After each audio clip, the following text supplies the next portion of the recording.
भक्त भी जाग गए अब तो, अंधभक्त भी आ रहे हैं, उनकी भी आंखें खुल चुकी है, वो भी देख रहा है देश का युवा क्या चाहता है। देश का युवा भाई बॉडी बिल्डिंग फिटनेस देखते हैं भाई की, और बहुत अच्छी मतलब बहुत अच्छी बॉडी और बहुत अच्छी फिजिक्स बना रखी है भाई। और मेरे जितने भी बॉडी बिल्डर भाई मेरी वीडियो देख रहे हैं, सिर्फ अपनी बॉडी भाई स्टेज पे शो ना करें, यहाँ अगर दिखाएं भाई कितना दम है, युवा में कितना ताकत है, ये भी कहना है। युवा पीढ़ी को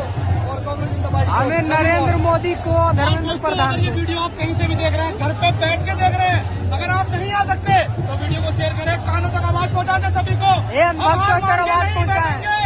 जीतती अपनी जीत जरूर जीत कर जीतेंगे इंशाल्लाह। जैसे आप लोग दिखाते हैं ना भाई, अपने दोस्तों की स्टोरी लगाते हैं, अपने भाई जनों की स्टोरी लगाते हैं, जो अपने जिन लोगों को आप लोग इन्फ्लुएंसर मानते हैं उन लोगों की स्टोरी लगाते हैं, उससे अच्छा तो यहाँ पर आप लोग अगर प्रदर्शनकारियों की जो है स्टोरियाँ लगाएंगे तो ज़्यादा बेटर